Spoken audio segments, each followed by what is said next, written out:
Te damos la bienvenida a The Nevers, el podcast de la serie original de HBO. Semana a semana estamos acá hablando de todo lo que haya pasado en el último episodio. Mi nombre es Fío Sargenti. El mío es Valentín Muro y este es el espacio al que deberías acudir cuando terminás el capítulo y empezás a preguntarte, bueno, ¿eso que vi es eso que había visto o será otra cosa? ¿Entendí todo mal o demasiado bien? Ya nos han llegado mensajes porque son de esas series que vienen cada capítulo muy cargadas de información y como tienen su propia realidad donde pueden pasar cosas que en la nuestra no.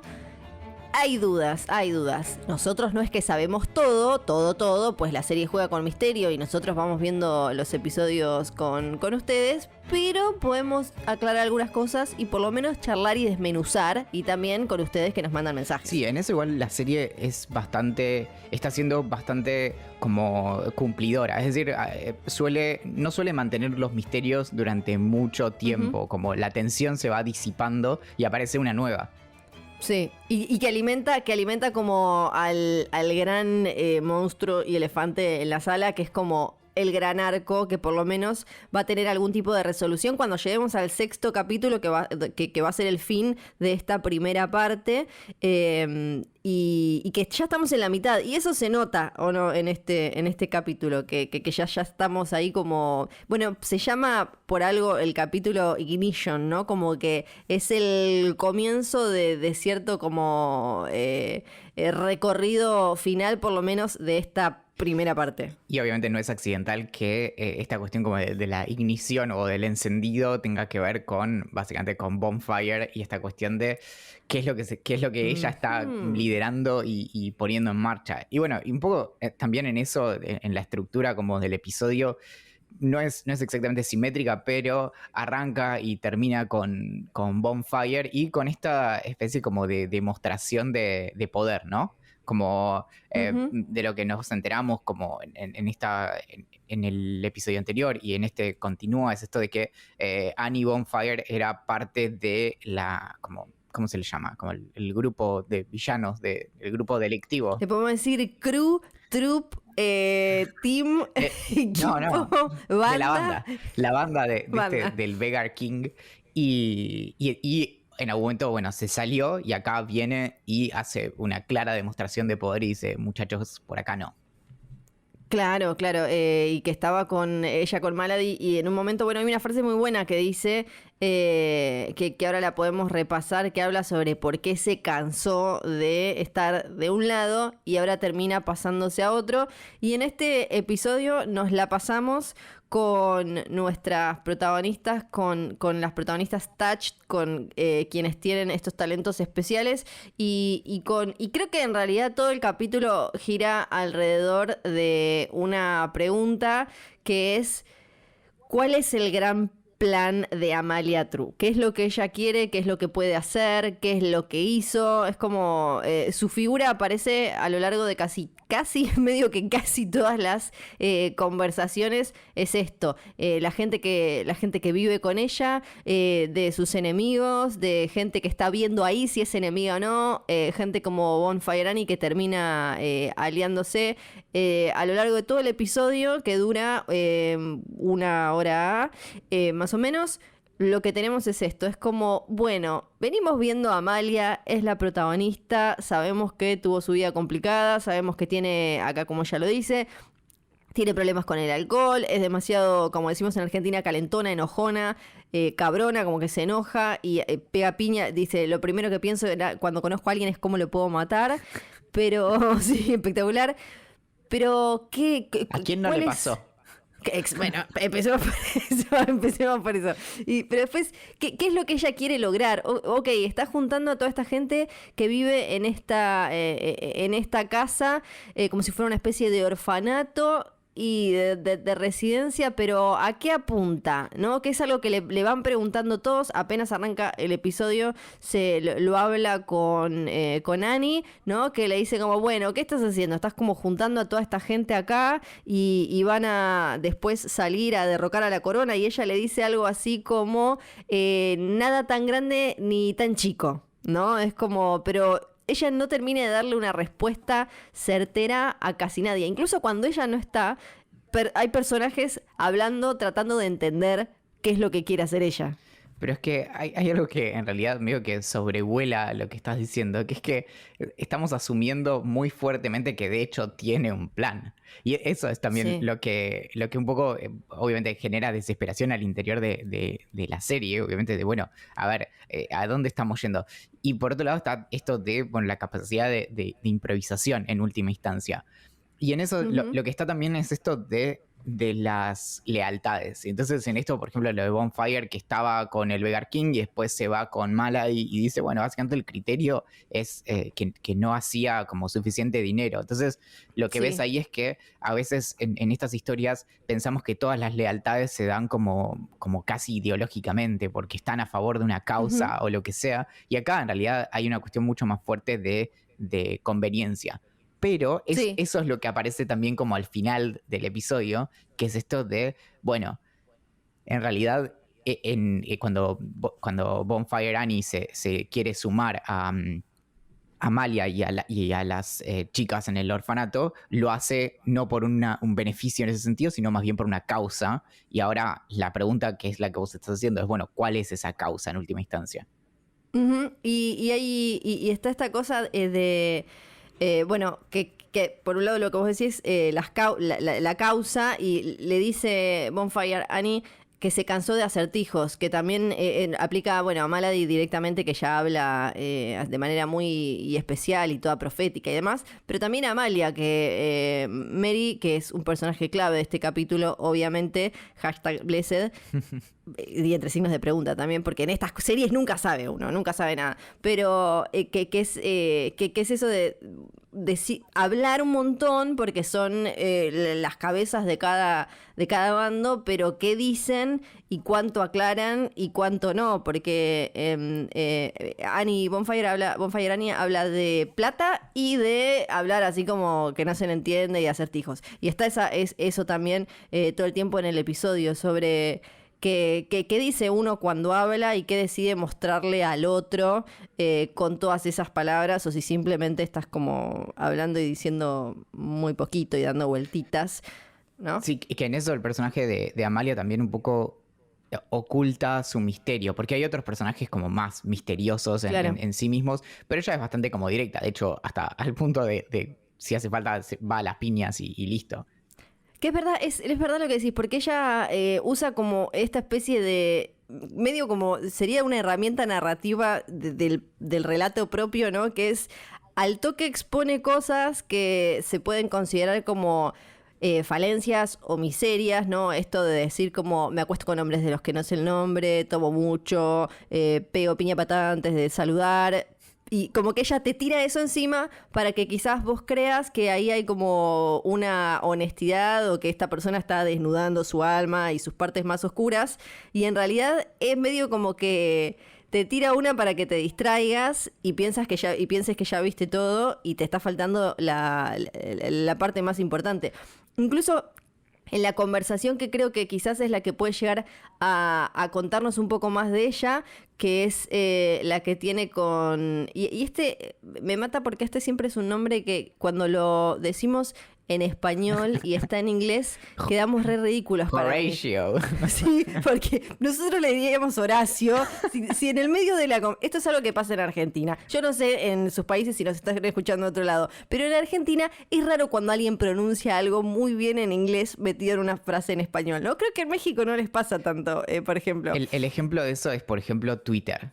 Que Twitter, claro, en el castellano rioplatense tiene como T's muy marcadas y demás, sí, pero Twitter. Si vos te encontraras, por ejemplo, no sé, en algún lado de Estados Unidos y dijeras Twitter, suena muy fuerte y en cambio te diría algo como Twitter. Sí. Pero si vos acá estás diciendo como, no, el otro día leía en Twitter, de repente se corta toda la conversación y todos se miran y dicen, bueno, acá con Horatio nos pasaría lo mismo. Bueno, lo mismo pasa con Game of Thrones. Decimos Game of Thrones como un poco bien, no, pero no lo decimos del todo bien pronunciado como probablemente se lo dijéramos si estudiamos inglés a alguien que es su lengua. Y con Horatio nos pasa lo mismo porque dicho en el medio, para nosotros en Argentina suena como, ¿por qué está hablando así? Pero bueno, si a Hugo le decimos Hugo y no Hugo, podemos decirle Horacio y listo. Horacio le vamos a decir. Cuando tienen esa conversación al principio del episodio, que primero hablan de lo que ella tenía, de lo que ella le pasó y su vínculo previo con Malady, ¿no? Bueno, que apenas se acuerdan ese vínculo, eso que pasó, esas cosas que ella no pudo decidir aparentemente.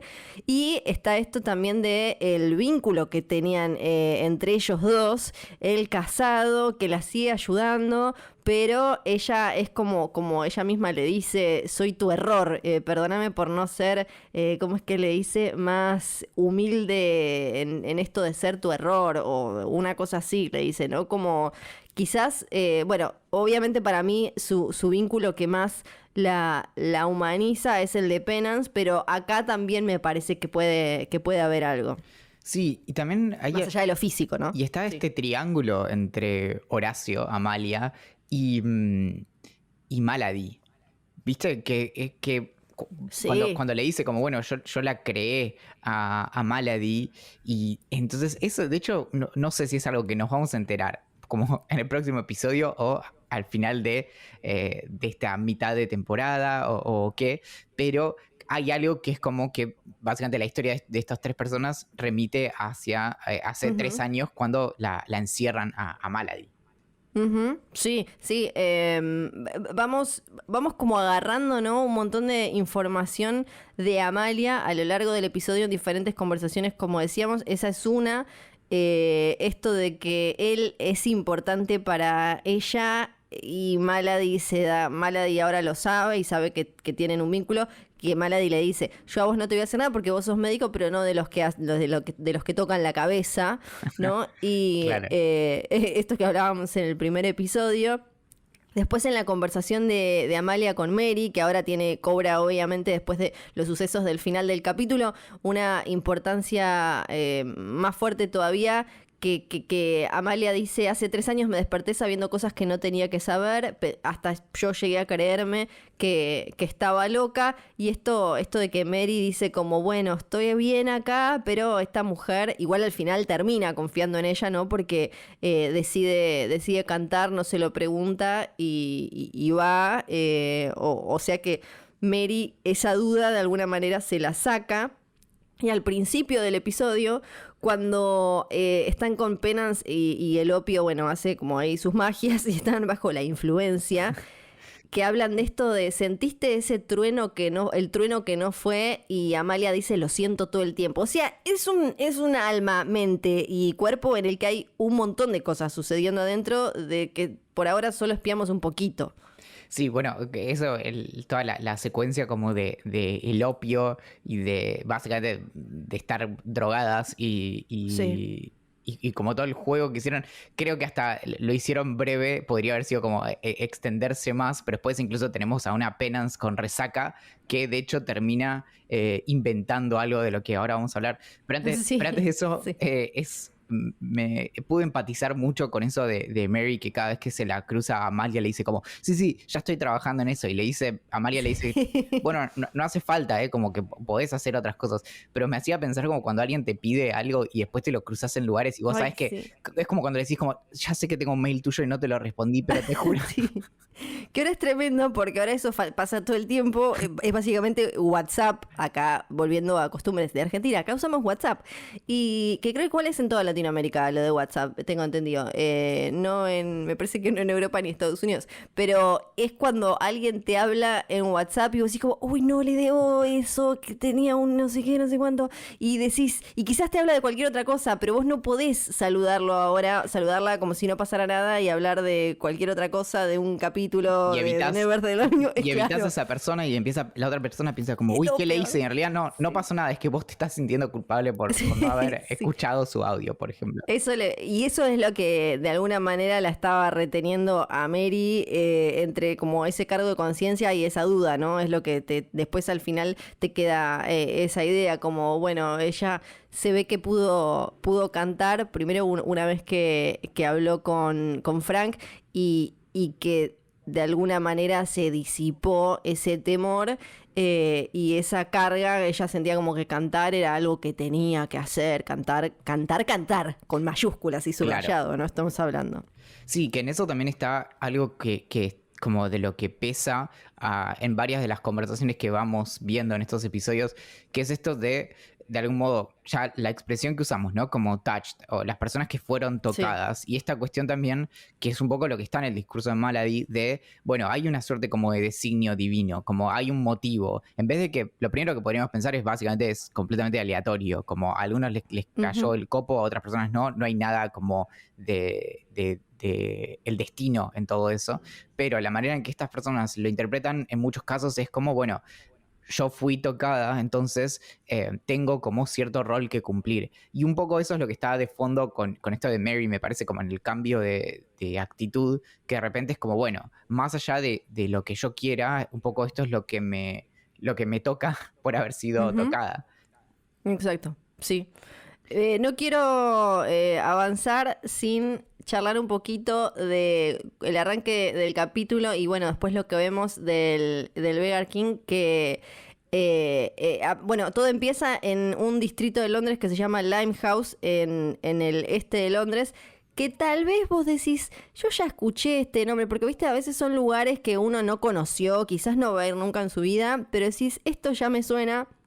Y es porque sí, suele aparecer y suele mencionarse en historias desde Dickens hasta Alan Moore, como From Hell, obviamente. De alguna manera aparece en canciones también, hay hasta en, si no me acuerdo mal, en una película con Fred Astaire, por ejemplo, de los años 40. Es como una de esas zonas de Londres que aparecen mucho y en general tienen algo que ver con lo que vimos nosotros, porque está ahí con el Tames y tienen la zona de muelles y todo. Claro, tienen todo este movimiento y esta movida que muchas veces aparece representada de esa manera, así que si te sonaba era eso. Y bueno, y después también hay otra referencia que podemos relacionar con otra cosa. En un momento se menciona a Moriarty en este episodio. Sí, que si vamos, es un poco, son esas cosas como de capas de ficción dentro de la ficción, porque, digamos, Moriarty es un personaje de la ficción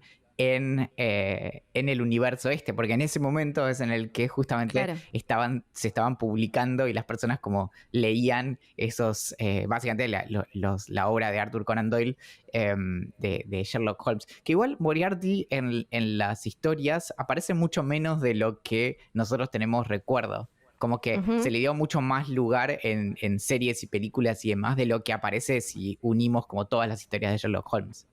Claro, en esa época no tenían estrenos de HBO, lo que hacían era leer novelas de Dickens y de Sherlock Holmes que iban saliendo de a poquito, de a capítulos, ¿no? Era como su GOT, por ejemplo, era su estreno de domingo. Era eso. Y sí, se lo dice Frank a Hugo, ¿no? Le dice, ¿qué estás haciendo esta cosa Moriarty que te estás sintiendo así como importante? Una cosa así. Sí, y bueno, pero antes de eso, con el tema del Beggar King, que antes de irnos básicamente, porque después no volvemos en realidad a ese como submundo, está esto también de la marca, que ya lo habíamos visto, sí.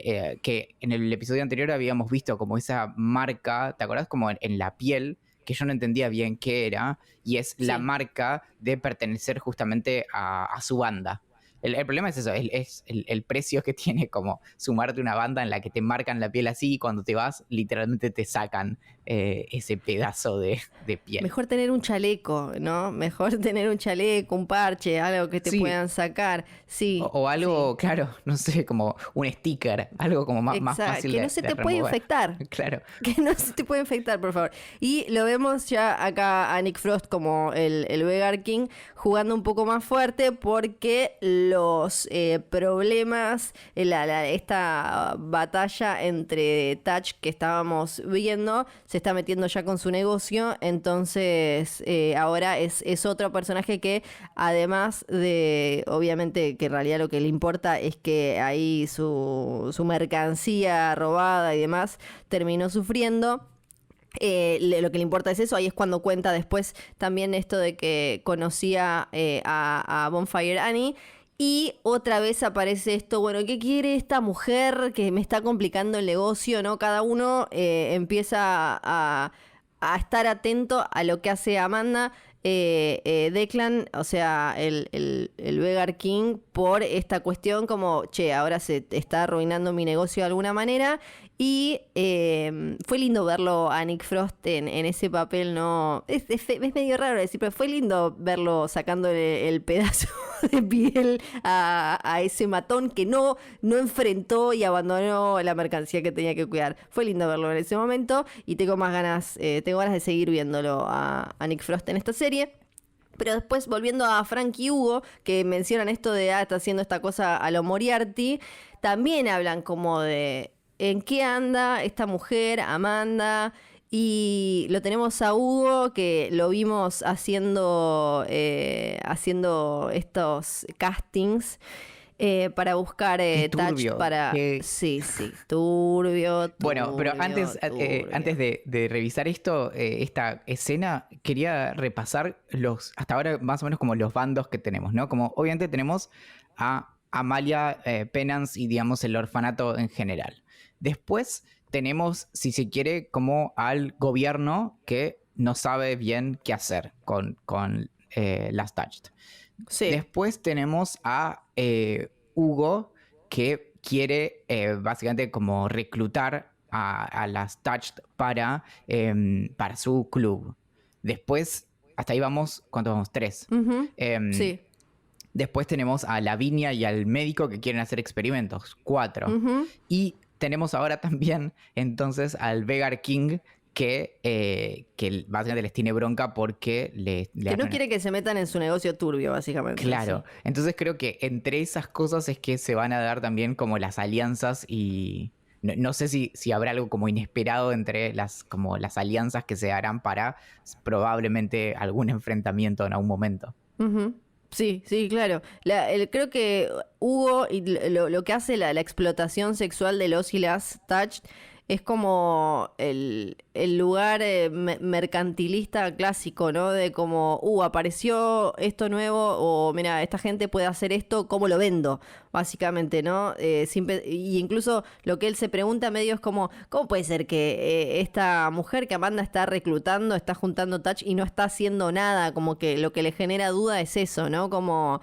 No está sacando hasta ahora ninguna moneda de esta situación cuando se puede, porque mira, la gente tiene, y esto que ya hablábamos de siempre, que históricamente apareció alguien que se iba de la norma, era cómo se lo explotaba, y en estos casos desde medio como lo circense, lo freak, lo exótico, y siempre relacionándolo con lo prohibido, con lo a esconder.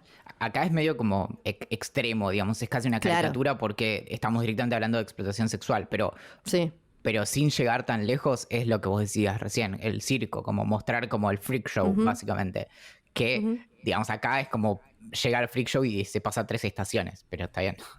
Claro, recomiendo muchísimo si no vieron un clásico del cine que hay que ver de los años 30, se llama Freaks, es como la película donde se muestra esto, y en su momento además, si les interesa, después pueden seguir explorando porque generó un revuelo enorme. Es del director de Drácula, de la Drácula de Bela Lugosi, que después hizo la película Freaks, donde está este grupo humano que tienen físicos diferentes y demás, y los vendían por esa de esta manera que estamos hablando, y es espectacular. Así que si les interesa, como todo esto que estamos charlando, Freaks se llama la película.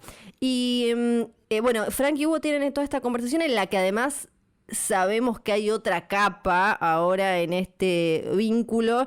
Ya hablamos mucho de la cuestión de la represión y de de la autorrepresión, o cuando uno trata de callar y esconder algo que siente o que cree, porque en ese momento te puede traer algún tipo de problema moral, social, de sacar puntos en la sociedad puritana en la que vivas o lo que sea. Ahora es como, ok, mira, estos dos hablan de Merrick, de que vamos a hablar en un ratito antes de terminar el capítulo.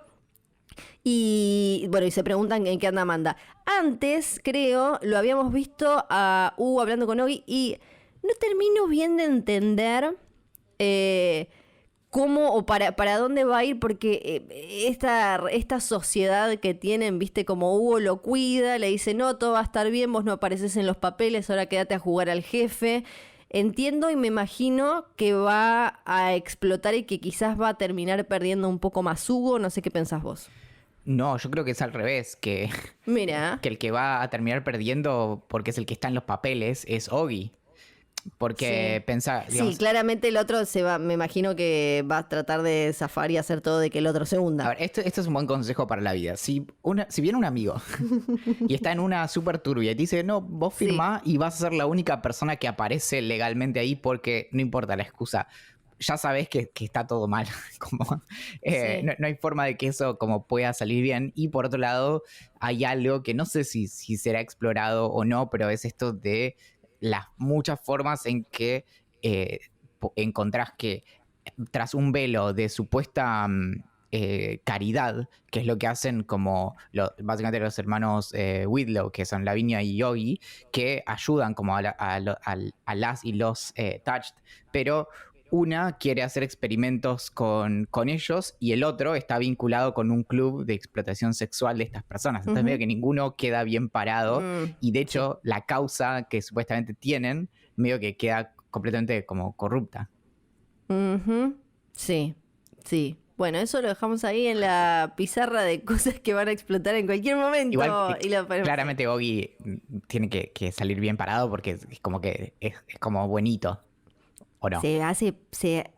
Para mí, ay, no sé si va a terminar siendo tan bonito.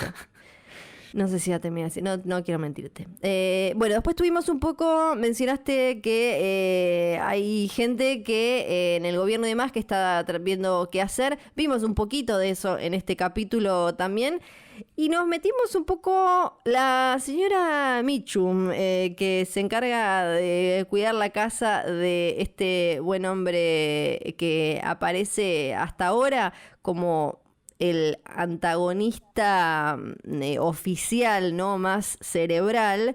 Y vimos varias cosas interesantes en esa casa, como esos, entre signos de pregunta, perros que están encerrados ahí, mejor no te acerques para ahí. Vimos la tumba de la esposa, de la hija, pero la hija, Valentín Muro, ¿está muerta o está encerrada ahí? Era el perro.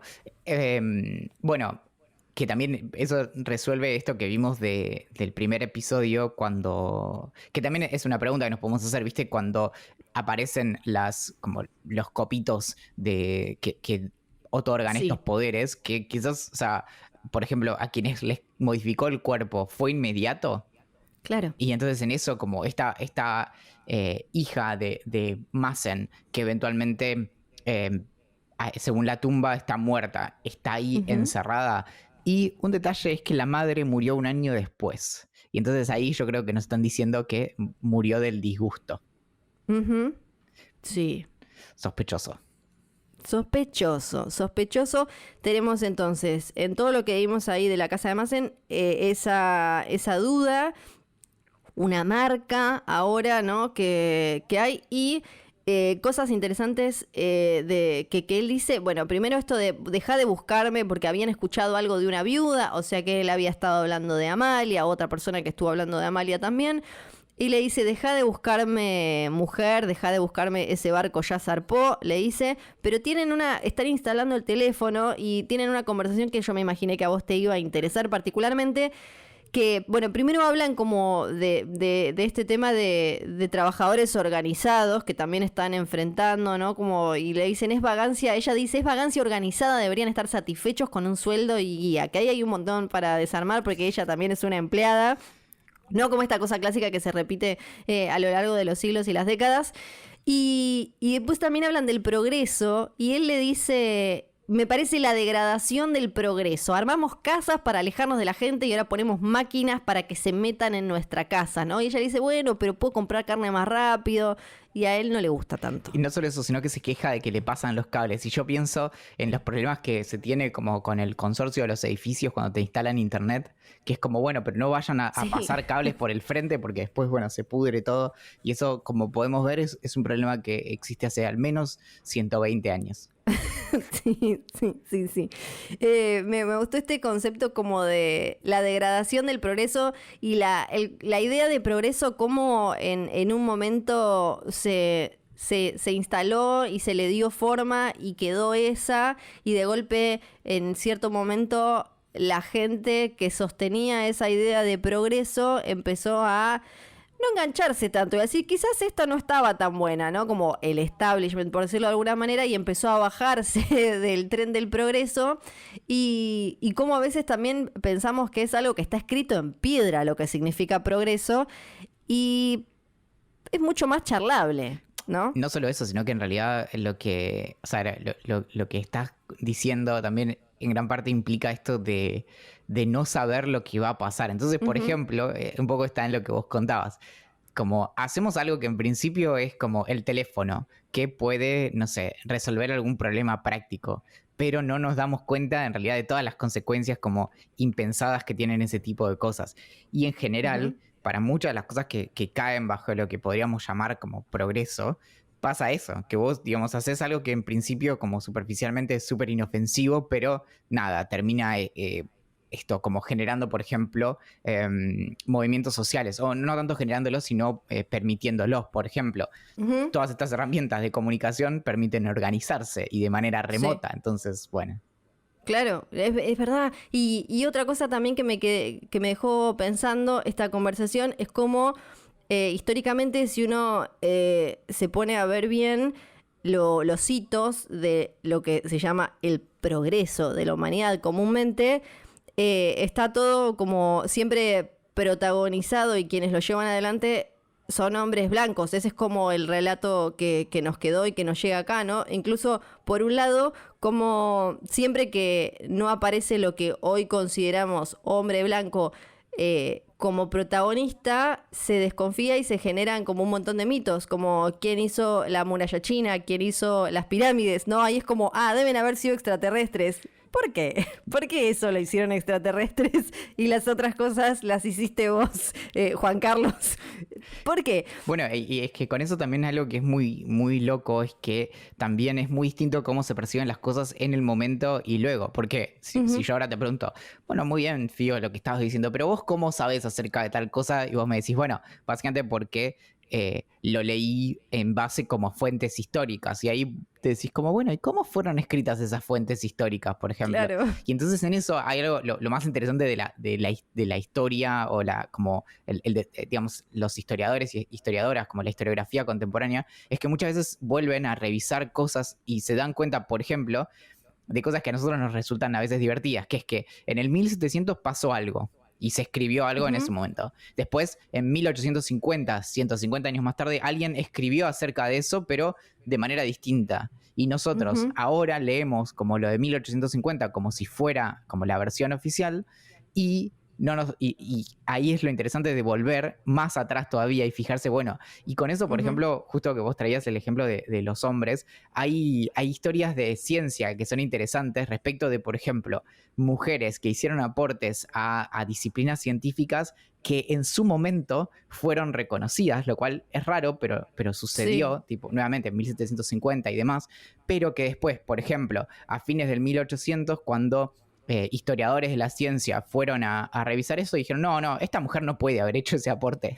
Estaba equivocada. Claro. Y entonces como que fue borrado, por ejemplo, no sé, un ejemplo que me gusta mucho es de una ilustradora del 1700, que es quien descubrió básicamente cómo las mariposas se convertían en mariposas, cómo las orugas pasaban a ser mariposas. Y básicamente lo hizo a partir de sus ilustraciones. Y como 150, 200 años después de haber hecho sus ilustraciones, algunos historiadores encontraron copias de sus dibujos y encontraron que estaban mal los colores y dijeron, claro, no, esta mujer hizo todo mal, pero es porque estaban trabajando con copias, no con los originales que ella había hecho en su momento. Y entonces a partir de eso dijeron como todo lo que se dijo bien acerca de esta mujer estaba mal. Sí, bueno, y eso aparece un montón todo esto que estás diciendo en esta serie y en este capítulo la parte más obvia, evidente que está ahí más adelante es cuando Penance, que está armando, que inventa el amplificador. Y cuando va a comprar materiales y le dicen, no, una mujer no puede ser, ¿no? Es como, pero eso ya sería como ahí en vivo, se lo dicen. Y espectacular igual como inventa el amplificador y que dice que es como muy cuadradote, dice, ¿no? Me quedó muy cuadradote. Y ella le quiere poner Reitner para que se parezca al apellido de Mary. Claro, que en eso me fijé. Bueno, ¿cuál es la historia? Bueno, efectivamente el amplificador es de principio de 1900, o sea que ella se hubiera adelantado, no sé, unos 4 años, 5 años, y era que existen todavía, son como, ahora es como, se usan para lograr cierto sonido, pero son los amplificadores de válvula. Y con eso justo me haces acordar, cuando yo era muy chico me gustaba mucho hacer cosas con electrónica y mi mamá iba a comprarme cosas a la casa de electrónica porque yo era un niño. Y entonces tenía como conversaciones así también de que ella en realidad como no era a diferencia como de Penance, a ella no es a quien le interesaba hacer eso. Entonces trataba de traducir como las cosas que yo le pedía como de lucecitas y cosas así. Entonces estaban entre ella y el señor que atendía la casa electrónica tratando de desentrañar. Pero bueno, puedo empatizar con eso. Y bueno, Amalia, viste que le dice, que también no terminamos, algo que mencionamos al principio del capítulo, no terminamos de entender cómo funcionan también sus poderes, porque Amalia, antes de que ella le diga, le dice, inventaste el amplificador, y le dice, no me gusta ese nombre, como que siempre mostrando a Amalia que está un pasito adelante. Claro, acá puede ser 5 años, en realidad no, sí, acá no lo sabemos. Igual... Sí.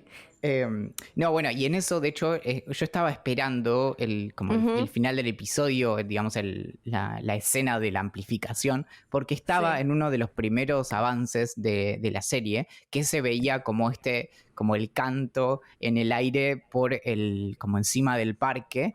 Y en eso lo que nos enteramos, no es que nos enteramos, pero lo insistieron mucho durante este episodio, es esto de que no solo el canto lo escuchan únicamente las personas como que fueron, que son touched, sino que las hace sentir bien, que eso no estaba tan claro antes, me parece. No, es verdad. Se notaba como que había como una atracción o que generaba algo, pero no exactamente qué era lo que estaba pasando. Y ahora sabemos que es eso. Por eso creo que es muy simbólico lo que pasó al final, ¿no? Con Mary terminando ahí muerta. Que es como una especie de... El capítulo había logrado un pico de esperanza y unión ahí. Y de golpe esto es como devastador porque además ella era la figura fue presentada de esa manera y en este capítulo además que la escuchamos un poco más, apareció de esa manera como alguien bastante angelado, por decirlo de alguna manera, que tiene como un trato suave, que a la gente le agrada estar, ¿no? Cuando ella canta y están todas, que es como el momento de risas y paz en esa casa. Es cuando ella está cantando y como alguien claramente muy querida, muy fácil de querer y de tratar, y que de golpe termine el episodio de esa manera con su cuerpo ahí, con todos esos disparos y en medio de ese momento que, como vos decís, todos estaban en alguna especie de como comunión y cosa muy pacífica y placentera y de unión para todos, es como algo bastante simbólico. Bueno, y después aparece Annie y el futuro será otra cosa. Rápidamente, antes de terminar este capítulo, tenemos que decir que aparecieron esos flyers que te decían, esos carteles y esos afiches que decían como vení acá que te estamos esperando, que eran falsos.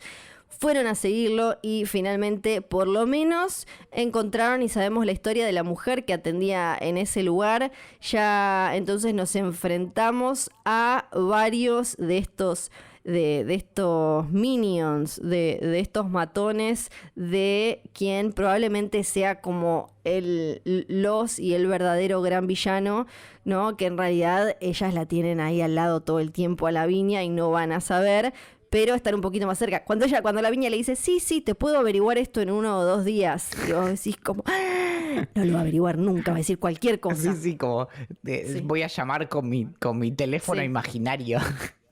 Sí. Y bueno, y en eso también está como esta cuestión como de lo que está oculto, que un poco la serie juega, por un lado con lo que vos mencionaste varias veces de como ocultar en sociedad, pero también dentro de las relaciones mismas, como estas relaciones por detrás. Y en eso está esta cuestión medio rara entre también el allanamiento que hicieron al orfanato, que nos enteramos que es porque Hugo como que había vendido al orfanato para que Frank lo allanara, y en esa misma conversación también está como esta insinuación de que hubo algo entre ellos, entre Hugo y Frank, ¿no? Sí.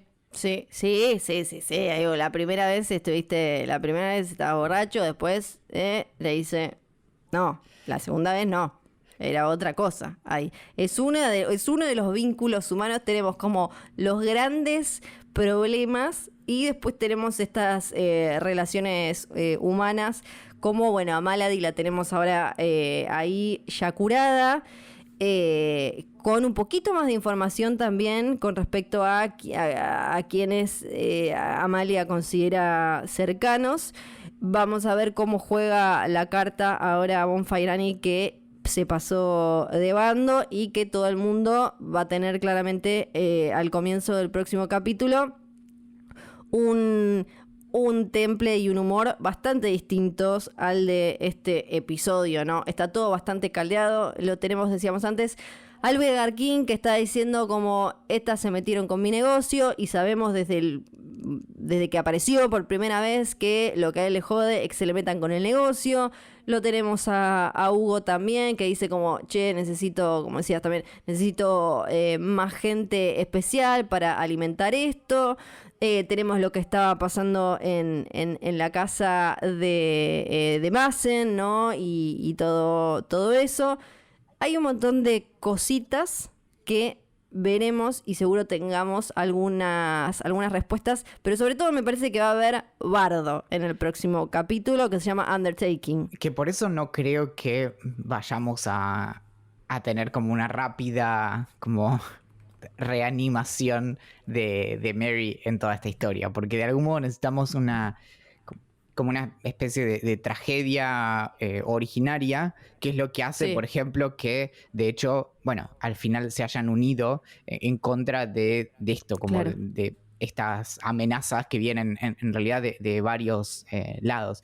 Y tengo dos observaciones más. Una, que cuando entran a esta casa donde estaba la mujer amable que había matado a sangre fría a su hija, porque porque básicamente tenía un poder, pero que aparece en el medio una especie de robot raro, ¿no? Que es como este bicho que tiene la cara como espectacular, tapada, pero es como una especie de robot, ¿no? Que tiene como algo raro. Eso por un lado. Y después una pregunta acerca de el poder de esta persona que es una buena escena de pelea entre Amalia y este que camina sobre el agua.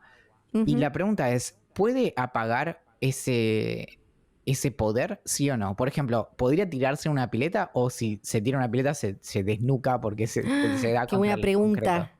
O sea que, claro, el secreto está en tirarlo del puente, porque va a ser como si lo tiraras al asfalto. Claro, porque cuando... ¿Se puede bañar? Exacto, claro, imagínate, cuando se desmaya... en la bañera? Claro, se queda arriba. Cuando se desmaya, se queda como desmayado arriba del agua. Entonces yo digo como, bueno, ya está inconsciente, como, ¿qué onda? Y nada, es para pensar. Es para pensar a ver si finalmente es un buen poder a tener si empiezan a llover brillitos del cielo o no. te dejamos esa duda hasta la semana que viene, porque eso fue todo por ahora. Acuérdense que pueden ver los capítulos estreno de The Nevers los domingos por la pantalla de HBO y obviamente cuando quieran, donde quieran en HBO Go. Pueden escuchar el podcast de The Nevers y el resto de oferta de HBO en Spotify, Apple y Google Podcast y cualquier otra app. Y ahí podés ver y seguir las series como Watchmen, Perry Mason, The Outsider, Euphoria, Westworld y varias más de HBO junto a las voces de estos podcasts. Exactamente. Gracias por escucharnos hoy. Yo soy Fío Sargenti. Mi nombre es Valentín Muro. Esto fue un nuevo episodio de The Nevers, el podcast de la serie original de HBO. Chao.